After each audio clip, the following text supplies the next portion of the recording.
normal distributions. Here we go. It's frozen.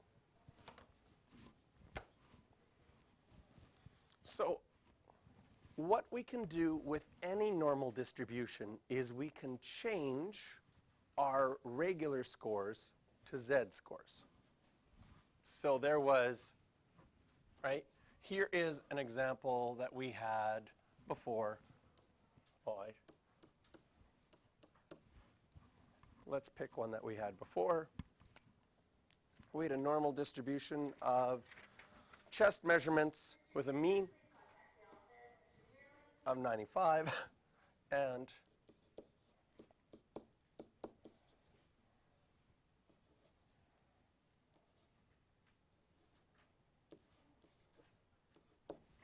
a standard deviation of 8. So that was our bell curve for our chest measurements.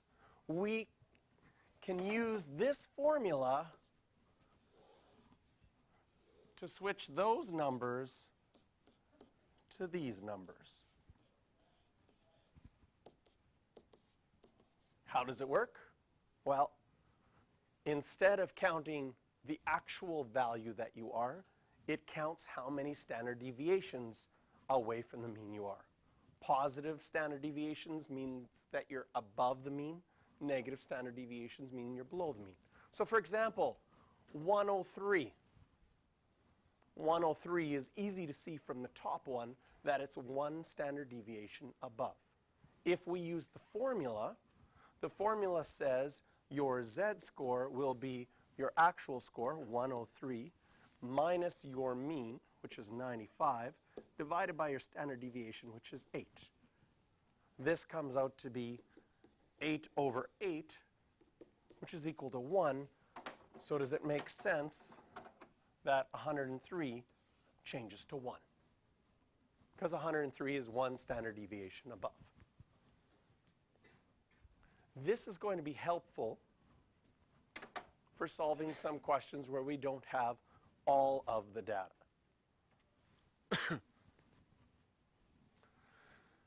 The lifetime of a particular make of television. Oh, a tube television. Do you remember those? Have you seen those? Those are the ones that aren't flat? They're really like big. So yeah. Normally distributed with a mean of 8 years. So normally distributed, draw your bell. We know that our mean is 8. The chances that a tube will not last 5 years is 5%. So here is 5 years.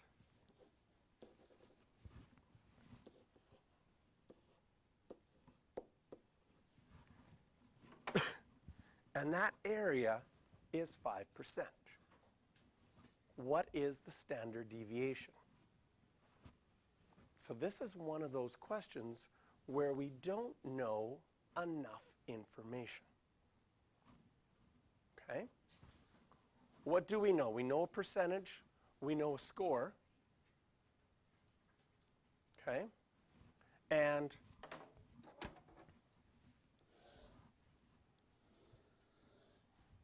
on our standard normal one, 1, 2, 3,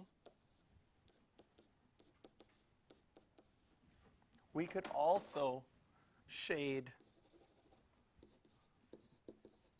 this same 5%. One of the things that you have to get good at in this unit is knowing what are the main functions on my calculator that I can use and when should I use which one.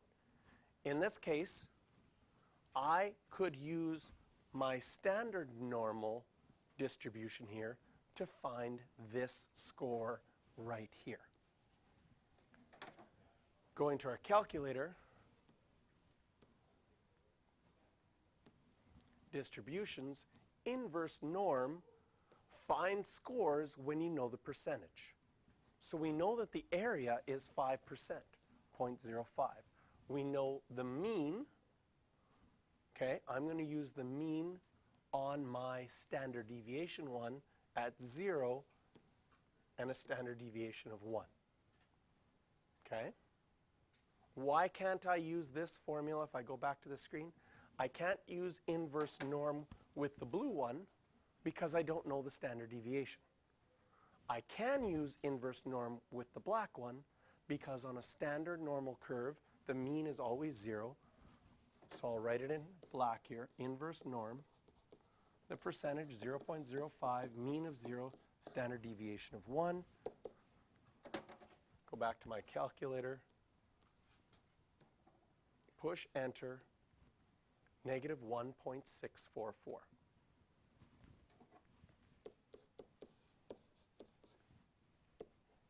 That's your z-score for 5%.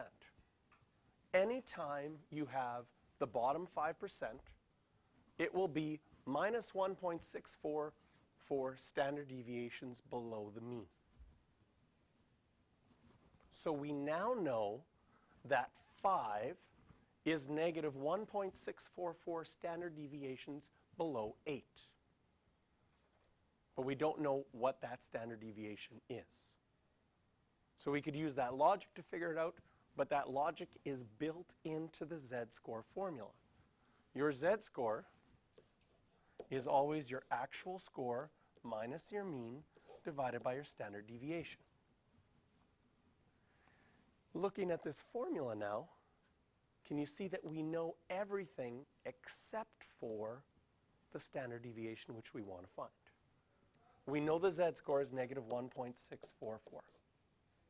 We know the actual score was 5. The mean was 8. We don't know the standard deviation. Rearranging this formula, 5 minus 8 happens to be negative 3. We can get the standard deviation by itself. So now we can go back to our calculator, and I can go negative 3 divided by that answer that I had from before, 1.82.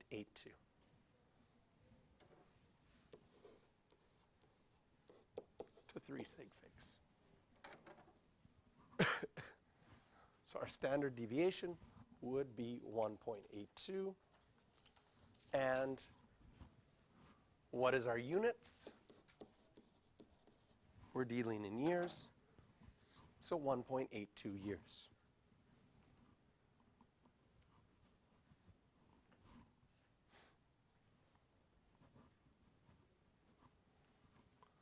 So this is a typical question. This is a typical question when you use your z-score formula. You'll find you'll use this typical question when they're either asking you to find the standard deviation, which is in this formula, or they're asking you to find, they give you the standard deviation, but you don't know the mean. But there's enough information to use inverse norm with the standard normal curve. So on a standard normal curve, 0 is always your mean, 1 is always your standard deviation. So you can use inverse norm with it anytime you have a percentage. That lets you find your z-score. Once you found your z-score, then you can go to the formula and find whichever one you wanted to find. In this case, we were finding standard deviation. Could be a similar question where they ask you to find the mean.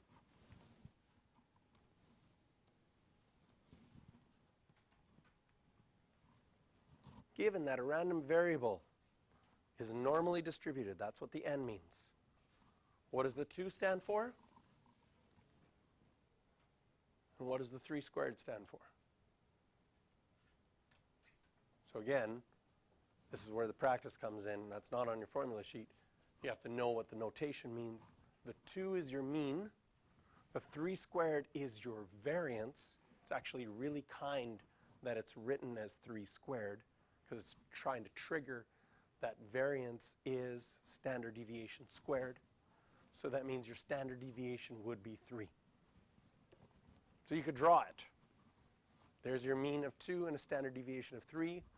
Go up 3 standard deviations, down 3 standard deviations. And then we want to find the probability that x is less than 3.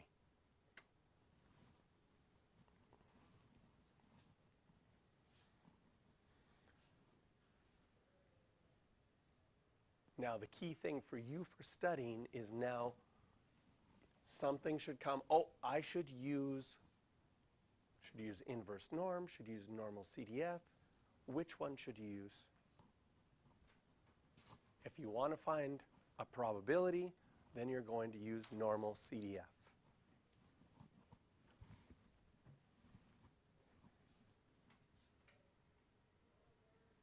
Again, your calculator will have lower, upper, mean, standard deviation. Just push enter, and we get 63.1%.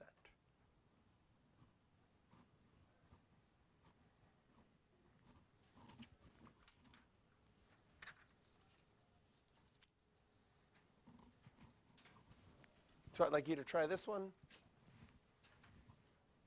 and the next one. All right, how did you do on the first one? Draw the picture right. Get 2.28%.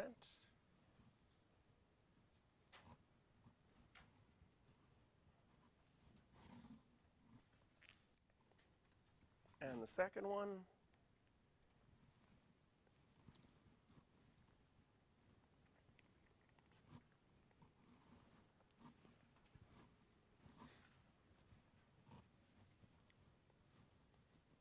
now one thing you can do when you get answers is you can kind of use the 68, 95, 99.7 rule to see if your answer is close.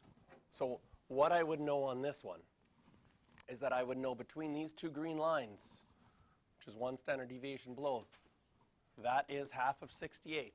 That's going to be 34%. So when I get an answer of 44%, seems reasonable.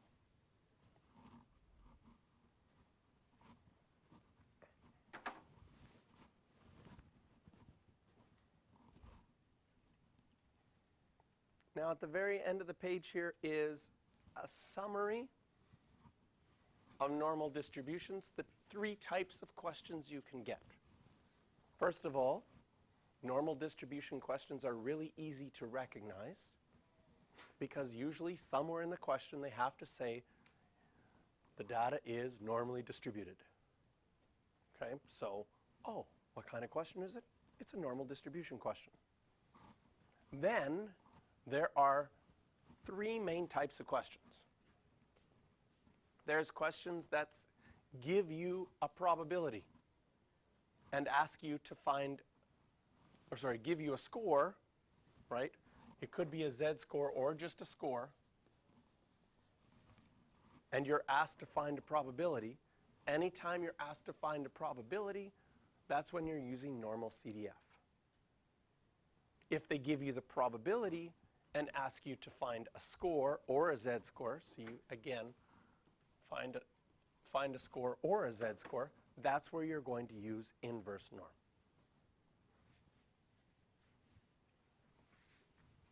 And then the one question that is probably the hardest is where you need to find the mean or the standard deviation. Then you have to use inverse norm first to find a z-score, and then use your z-score formula after that to find either the mean or the standard deviation. But those are basically the three types of questions that you run into with normal distributions, and they're not overly complicated once you get used to knowing which one to use.